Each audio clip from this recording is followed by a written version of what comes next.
Assalamualaikum warahmatullahi wabarakatuh. Materi kali ini mengenai metode simplex. Jadi munculnya metode simplex ini disebabkan karena sulitnya menggambarkan grafik berdimensi banyak atau kombinasi lebih dari dua variabel. Jadi metode ini ditemukan oleh George dan Sick 1947. Kemudian diperbaiki oleh beberapa ahli ada penyempurnaan lagi oleh ahli program linear. Nah, ada metode simplex, ada prosedur yang harus dilakukan atau prinsip tertentu, yaitu ada prosedur perhitungan berulang. Jadi ada istilahnya iterasi. Nah, iterasi kita lakukan sampai mendapatkan solusi yang pasti atau solusi yang optimal.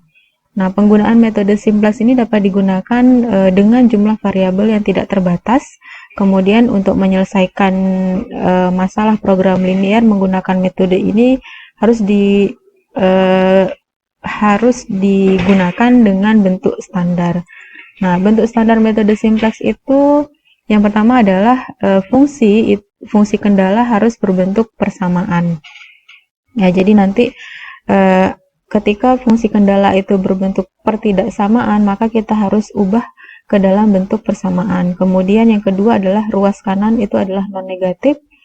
Seluruh variabel merupakan variabel non-negatif dan terdapat fungsi tujuan itu dapat berupa maksimasi atau minimasi. Nah, untuk merubah ke bentuk standar, fungsi kendala biasanya itu bertanda lebih kecil sama dengan atau lebih besar sama dengan. Nah, ketika dia bertanda lebih kecil sama dengan, itu harus ditambahkan dengan variabel slack. Nah, jadi kalau misalnya persamaannya seperti ini, itu akan ditambahkan variabel slack sehingga bentuk persamaannya seperti ini. Nah, kemudian ketika fungsi kendala yang digunakan itu dia bertanda lebih besar sama dengan, maka harus diubah menjadi bentuk persamaan dengan menggunakan variabel surplus, sehingga nanti bentuk persamaannya itu dikurangi dengan variabel surplus. Nah, kemudian untuk fungsi tujuannya nanti kita ubah ke dalam bentuk yang standar. Oke, nah kemudian di sini ada variabel slack, ada variabel surplus, itu sebetulnya dia tidak memiliki kontribusi apa-apa terhadap fungsi tujuan, tetapi harus kita munculkan untuk mencari solusi yang optimal. Nah, contohnya di sini kita diminta memaksimumkan fungsi tujuan Z sama dengan 3x1 plus 5x2 dengan 3 fungsi kendala. Nah, fungsi kendala di sini harus kita ubah ke dalam bentuk persamaan. Yang pertama, fungsi tujuannya ini akan diubah menjadi Z min 3x1 min 5x2 sama dengan 0. Kemudian dari 3 fungsi kendala atau fungsi batasan tadi itu akan diubah menjadi persamaan ya, bentuk persamaan, sehingga nanti di persamaan 1 itu akan ditambahkan variabel slack 1, kemudian persamaan kedua ditambahkan variabel slack 2, dan seterusnya. Nah, setelah itu yang kedua yaitu menyusun persamaan-persamaan tadi ke dalam bentuk tabel simplex. Nah, di sini nanti ada variabel dasar, kemudian ada nilai kanan. Nilai kanan itu adalah nilai yang terletak setelah tanda sama dengan.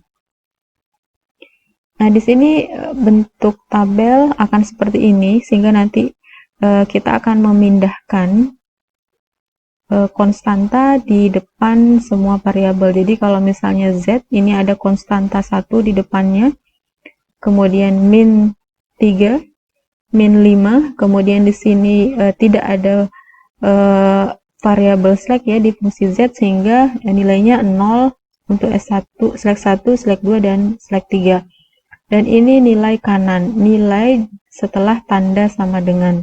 Begitu juga untuk fungsi kendala 1, 2, dan 3. Kita masukkan ke dalam tabel simplex yang pertama. Kemudian dari sini kita akan memilih kolom kunci. Ketika kita memilih kolom kunci, maka perhatikan nilai Z, di bagian nilai Z yang memiliki nilai negatif terbesar.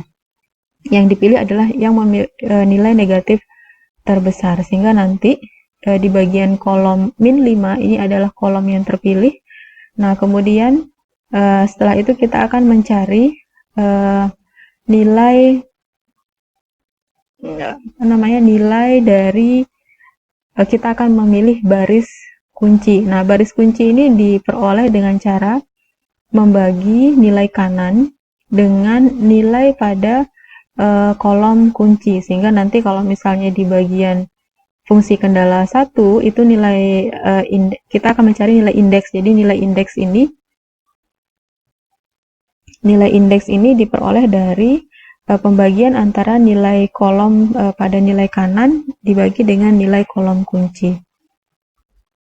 Nah, kemudian dari hasil yang didapatkan, setelah itu kita akan memilih baris kunci. Baris kunci yang dipilih adalah yang memiliki nilai positif terkecil. Setelah itu, jadi tabelnya akan seperti ini. Ini adalah kolom kunci. Kemudian ini adalah nilai kanan, sehingga nanti nilai indeksnya adalah 8 dibagi 0, 15 dibagi 3, dan 30 dibagi 5. Dari nilai-nilai ini, kita akan memilih nilai positif terkecil. Oke, nah seperti ini. Ini adalah baris yang terpilih. Kemudian perpotongan antara baris kunci dengan kolom kunci, kita akan dapatkan angka kunci.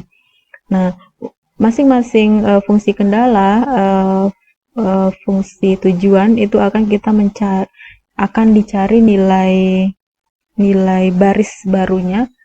Nah, ini adalah nilai untuk mencari nilai baris kunci itu dengan membagi nilai pada setiap angka-angka ini dibagi dengan nilai kuncinya, sehingga nanti didapatkan X2 akan berpindah menggantikan variabel slack 2, kemudian masing-masing nilai ini akan kita bagi dengan nilai kunci ini. Nah, jadi perhitungan seperti ini. Nah, setelah itu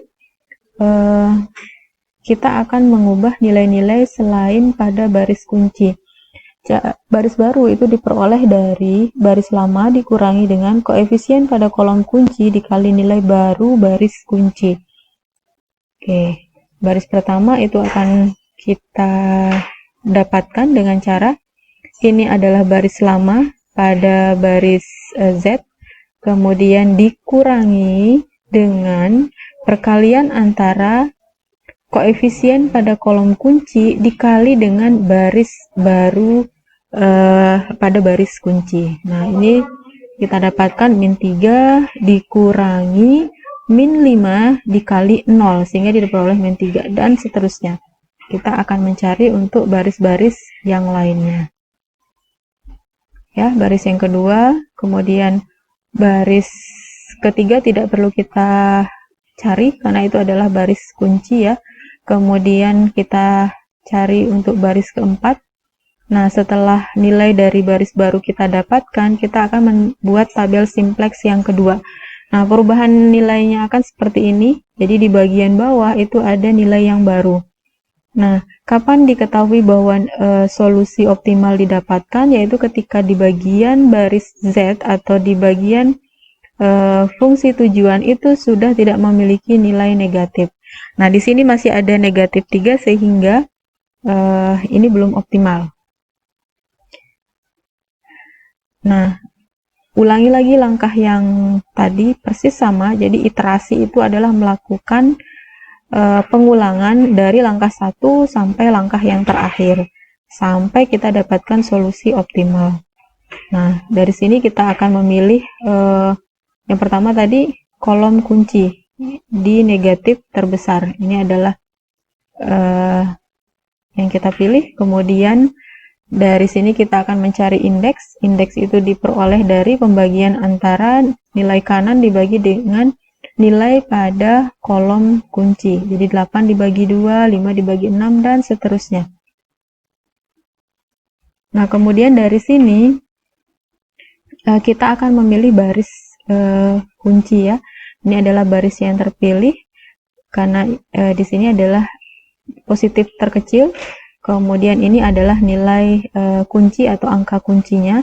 Nah, kemudian nanti X1 itu akan berganti dengan variabel slack yang ketiga, dan nilai baru pada X1 itu harus kita hitung dengan cara membagi setiap angka di bagian baris ini dengan nilai kunci, yaitu 6. Ya, sehingga perhitungannya akan seperti ini. Nah, setelah itu yang harus dilakukan adalah mencari nilai baru pada baris selain baris kunci. Jadi di Z, kemudian di S1, X2 ini harus kita cari nilai baris barunya. Nah, caranya sama ya seperti tadi. Nah, terus kita cari, kemudian kalau sudah semua baris itu sudah didapatkan, kita buat tabel simplex yang ketiga.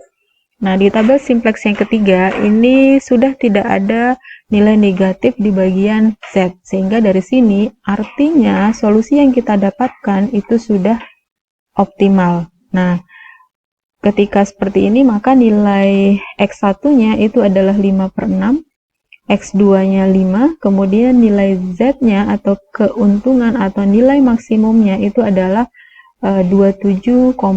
Nah, 27,5 ini sebetulnya bisa kita cari dengan cara memasukkan angka X1 dan X2 ke dalam persamaan Z. Ya, jadi ini adalah solusi optimal. Tidak ada nilai negatif pada baris Z. Oke. Nah, baik, mungkin itu yang bisa saya jelaskan untuk metode simplex. Terima kasih. Assalamualaikum warahmatullahi wabarakatuh.